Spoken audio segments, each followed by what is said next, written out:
Greetings and welcome to Infodome.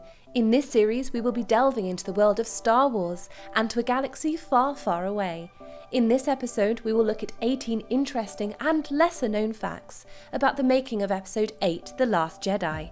Firstly, let's look behind the scenes at some facts surrounding the production of the film. Number 1.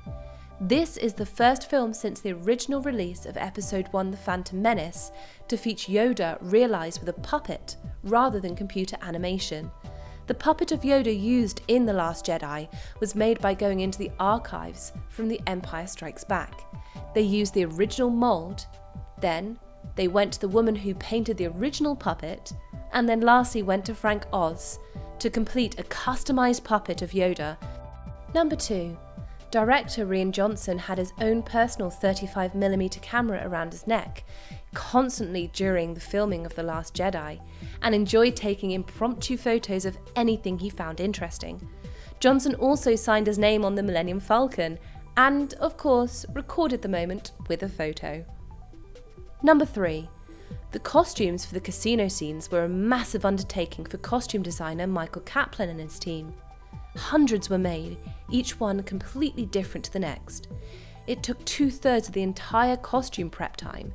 Just finding all the fabrics alone was a time-consuming effort. Number 4.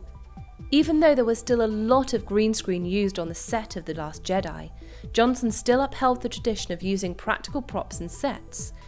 This tradition was first honoured by Abrams, who wanted to bring Star Wars back to its roots after the mostly green screen scenes used for the prequel series. Creating physical spaceships must have been a really fun job for the craftspeople on the film, although their work would mostly be seen in the background.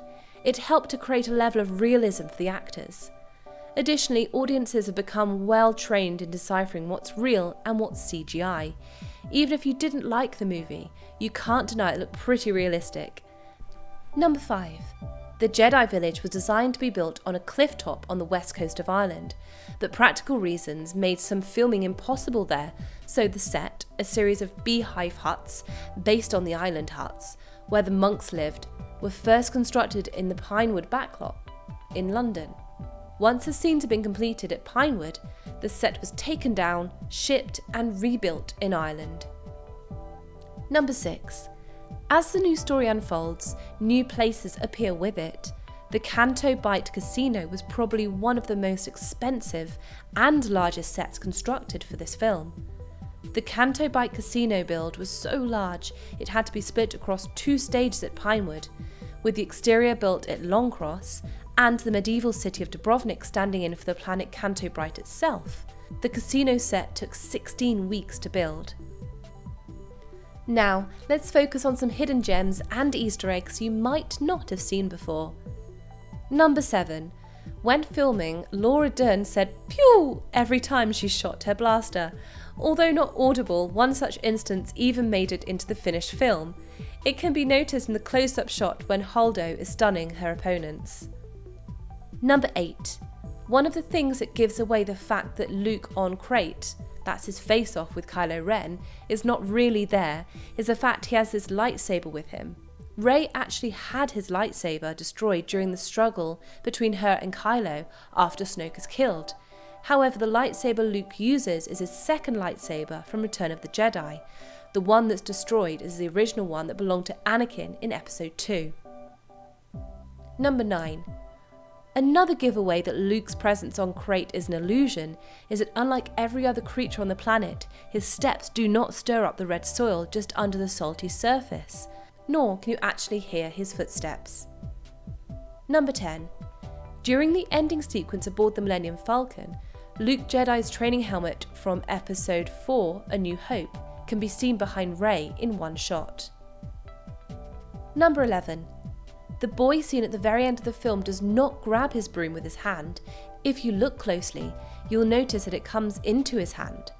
He echoes Anakin Skywalker, who is also a slave, who could use his force and dreams of adventure out in the galaxy. This shows that Rey isn't the last of the Jedi either. Number 12. During one of the training scenes, Luke tells Rey that the Force isn't about lifting rocks. Ironically, Rey would later lift rocks with the Force to free the Resistance from the cave on Crate. Number 13. The Force Awakens movie caught fans off guard by having Daniel Craig don a stormtrooper mask. The Last Jedi followed up nicely with some cameos of its own.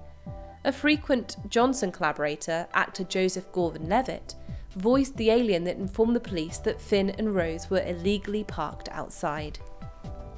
Number 14. When Luke Skywalker takes the saber offered by Rey as they meet, a close inspection of the hand shows damage exactly at the place Luke was shot in Return of the Jedi during the escape from the Sarlacc pit. Number 15. I'm guessing you saw the brief moment at the end of the film where it's been revealed that Rey stole the sacred Jedi texts from the tree on the island. Maybe you missed it, but it was purposely shown for at least a few seconds. Finn also spots them in the Millennium Falcon when he wakes up. But the clever part of this is the interaction between Luke and Yoda, as Luke's about to burn down the tree, and then Ghost Yoda does it instead. As Luke bemoans the loss, Yoda tells him that Rey possesses all the knowledge of the tree already. At the time, we're meant to think this means Rey carries the knowledge inside her as a potential Jedi. Instead, it means she literally has the books from the tree, which Yoda knows, but the audience and Luke don't. Number 16. Obviously, fans were well aware that in The Last Jedi, franchise veteran Mark Hamill reprised his role as Luke Skywalker. However, that wasn't the actor's only credit in the film. In addition to Luke, Hamill also did the motion capture for the CG alien in Canto Bight, who repeatedly placed coins inside BB-8, as if the small droid was a slot machine. The alien's name, Dobu Skay, is derived from Double Skywalker, as a reference to Hamill's dual roles. Number 17. Everyone saw Luke's ship at the bottom of the small inlet along the island of Ahch-To. Yet only eagle-eyed fans would have noticed that the X-Wing's foil makes a perfect door to Luke's abode atop the island. Number 18. Kylo Ren will forever wear the scars from the climactic moments of The Force Awakens. For The Last Jedi, his scar was moved slightly from the centre of his forehead closer to his right eye. This is nearly the same scar positioning as Anakin Skywalker had in Episode 3, Revenge of the Sith. Thank you for watching. We hope you enjoyed this video. If you did, please subscribe to our channel and comment down below and let us know if there's any other facts that we have missed. Until next time.